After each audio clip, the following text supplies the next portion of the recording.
Welcome to The Romantic Side of Suspense with Sarah Hemmerker. In each episode, she'll talk with your favorite romantic suspense authors. They will take you behind the scenes of the writing process, giving excerpts from their writing, and share stories about their writing life. Killer Harvest by Tanya Stowe. Can she stop a deadly crop virus from ending up in the wrong hands? Biologist and single mom Sassa Nilsson just witnessed her mentor's brutal murder by environmental extremists. Now she's the last link to a deadly pathogen they plan on unleashing and their number one target. But can handsome Border Patrol agent Jared DeLuca shield Sassa and her baby long enough to find a cure before the entire world faces the unthinkable consequences? Hi, and welcome to this episode of The Romantic Side of Suspense. I'm your host, Sarah Hemmerker, and I'm glad you joined me. Today I have with me Tanya Stowe. She is a Christian fiction writer with an unexpected edge. We may have to talk about that later, Tanya. And she fills her books with the unusual mysteries and exotic travel, even a murder or two. So thank you for being with me today, Tanya. Well, thank you for asking me. I'm looking forward to our talk. Okay, so now I have to ask, what is the unexpected edge in your Christian fiction? I kind of bounce around in a lot of genres and in a lot of places, and I like to explore the unusual. So that tends to come out in my books. Is that a good answer? Yeah, I think so. I don't know. My listeners, tell me if you like that answer or not, not when you hear it. So, writing romantic suspense, besides being, it's a very popular genre, so it's been fun to write in it. But we get to do some kind of fun things, I think, in our books, such as kill people. I'm talking about characters. Everyone knows this. So let's talk about what is the weirdest way someone has died or been killed in one of your novels? Well, I have to say that the absolute most weirdest one for me to come up with is in my next book, and it's called Killer Harvest. And since it isn't out, I don't really want to say too much, but I will say that it happens in a cemetery at night, and there's an open grave. So, okay, you just invoked every horror movie ever. Pretty much. Was that on purpose? Did you how did you research this method? I mean, you don't have to name the method, but how did you research that? I didn't really research it. The reason that it evolved is because I had a character in this story that seemed invincible and unkillable and unstoppable. And there were multiple ways that the hero and heroine had to keep combating him and his minions. And he just seemed almost like the robot from the Terminator. Mm. And so coming up with a way to kill him was really tough. And I finally kind of settled on something that, in all honesty, was quite simple.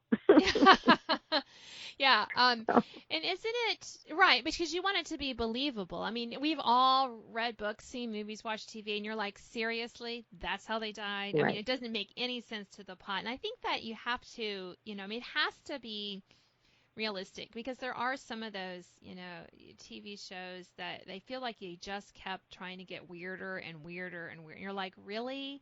People, people die in mundane ways. Exactly. And they can be murdered in the same way, too. Exactly. And that's why it just seems so right for this particular bad guy to end in this very simple way. And it was right. But it turned out to be really weird. And we have a group of ladies that I go to breakfast with that are actually friends of my parents. So they're elder ladies, and I call them the Bisbee Breakfast Club ladies, and I asked them to help me find a way, and they did. I hope you didn't ask them too closely. How do you know that? No, I didn't. You probably don't want to know. You probably don't want to go there. So have you ever regretted killing off a character while we're on the subject of murder? Have you ever regretted having a character die in one of your books? I haven't so far. I'm working on my 6th or 7th romantic suspense. And for the most part, most of those characters have been pretty bad guys I mean, I'm happy for them to finally get their comeuppance. But I do have a serial killer story coming up soon that I've been plotting out, and I end up making him kind of sympathetic, and not sympathetic as much as tragic. He's a tragic character. I can't help but feel kind of sorry for him. He needs to go, but I can't help feeling he will need to go for sure. Right. But I can see where, when I delve into the character and develop him a little bit more, it will be harder for me to kill him off. Right. That sounds terrible. No, I think I think we do become attached to our characters, and one of the reasons, even our bad guys, or bad gals, and I think one of the reasons we should, feel some connection with them is because we're all flawed human beings. Even the good people have things that we'd rather maybe not have a light shined on. In a moment, so I think it's important when we think about our characters is to make them not that one-dimensional where they're easy to hate. Give that little bit of attention, right? So his tragic path, that whatever makes him tragic for your, potential serial killer here, I mean, that's truth, right? Because even potential what we would call like kind of bad people, they can have some good qualities to them, because that's what makes us all human, which I think makes it even more interesting when we write, romantic suspense, because, you kind of have to have those flaws, and the reader has to, maybe not sympathize, but kind of maybe understand a little bit about why they did this. I agree. There needs to be a connection sometimes.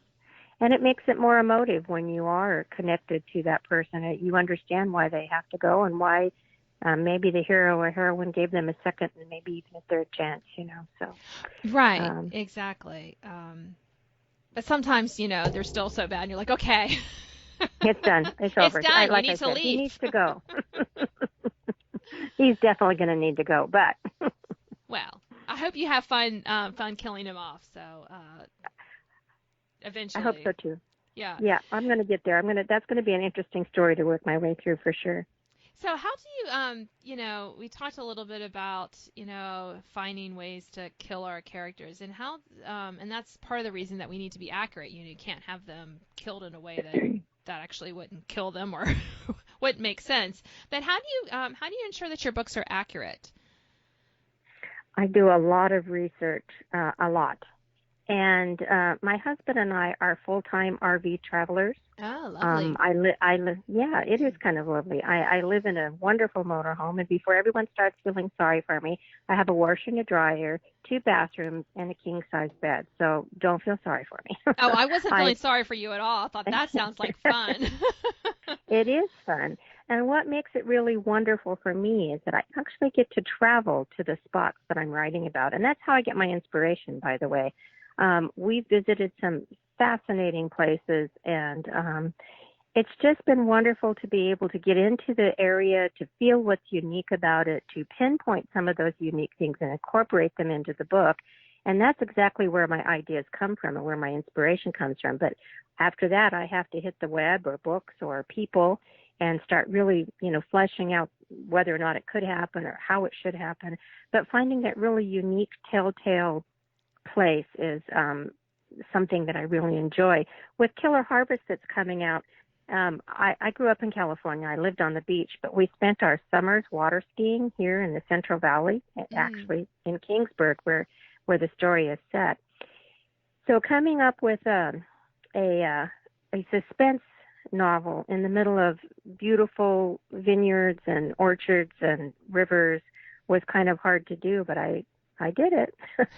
I managed it. And I just wanted to portray the unique characteristics of California's Central Valley, because it's so different from other parts of California. So those are the things that jump out at me when I'm traveling and make the story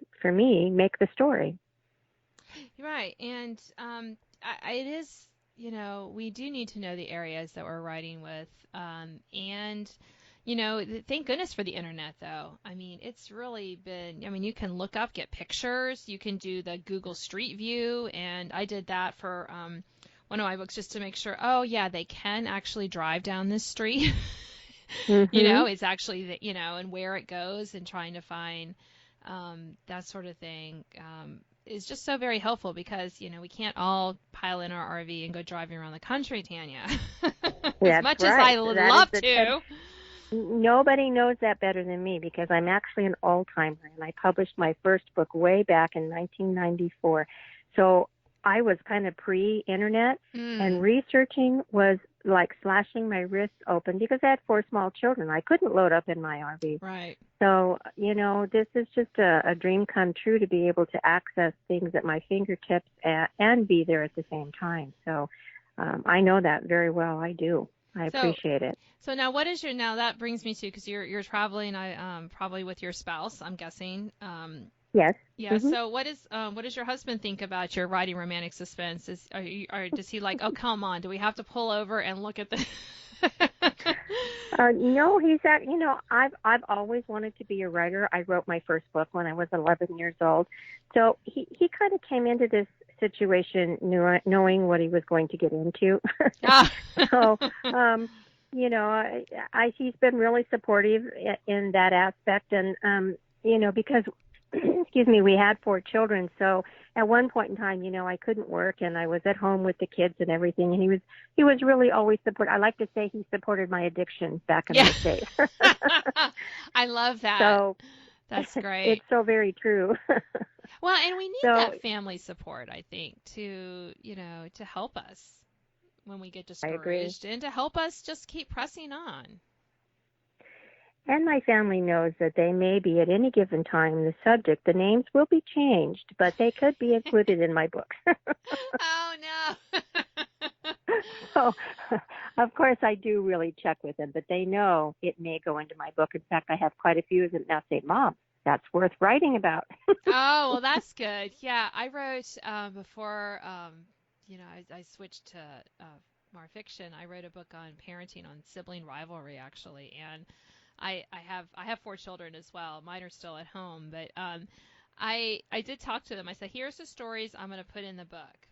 Okay, they weren't all painting them in like horrible, pictures. A lot of them were pretty sweet. I said, so just so you know, there wasn't that many, but there was a few.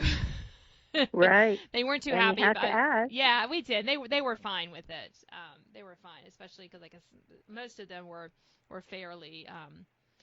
We weren't too embarrassing, and actually a couple of them were actually really, complimentary of them as siblings. But it was pretty funny. I haven't put anyone in my fiction book yet, although maybe I'll threaten that. That might be a good way to get them to behave. I'll have to think about that. I think that's a good pre-lesson.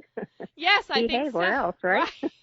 Or else you might be in the book, and hey, who knows what kind of character you're gonna be. That's right. Oh my goodness. Right. The possibilities are endless. All right. Well, I agree. We are almost at the end of our time. Is there anything else that you would like our listeners to know about you as a writer, or any of your books coming out, Tanya? Sorry. Oh, that's all right. I just would like them to pick it up and so they can read to the end and see how that all fits together and let me know. I love contacting people through my newsletter because I get to talk about my travels and get feedback from people, and that's my favorite way to connect with readers. So if they find that if your listeners enjoyed the ending of Killer Harvest, I'd love to know. All right, and you can find all of Tanya's social media and website links with this blog, so go check it out and let her know if you like the way she killed off the character. That's what I want to know. I'm going to have to go get this book so I know how your character died there. So thank you for being on my show today. My pleasure. Thank you. You've been listening to The Romantic Side of Suspense. I'm your host, Sarah Hammerker, and I've been talking to Tanya Stowe. She is a Christian fiction author. She writes books with the unusual, mysteries, exotic travel, even a murder or two. And her new book is Killer Harvest, and you can find out more information about that with this podcast. And I hope you join me next time. Now an excerpt from Killer Harvest by Tanya Stowe. Sassa stared at her mentor. His wife June was missing? Sam was afraid for Sassa and her baby? He stumbled over his words, searching for a way to explain. Over his shoulder, Sassa spotted a man walking toward them. Was this Sam's Jared? He wasn't wearing a uniform. He wore a black leather jacket, black pants, and sunglasses, even though the sun had barely risen. He looked odd. Something about his hair. It looked fake. Even his skin appeared almost waxen as he marched toward them relentlessly, like a robot. A walking, live robot, like the Terminator from the movie. Sam noticed her distraction and turned. He gasped and stepped toward the stranger. No! Without hesitation, the robotic newcomer pulled a knife from beneath his leather jacket, lunged, and stabbed the older man. Sassa stood frozen as Sam cried out and bent over in the man's leather-clad arms. The Terminator man pulled his knife from Sam's chest. As the professor sagged to the ground, the guy grabbed the strap of Sam's laptop bag, cut it free of his shoulder, and spun, marching for the sliding glass doors of the exit. Sassa watched the whole scene, frozen and speechless.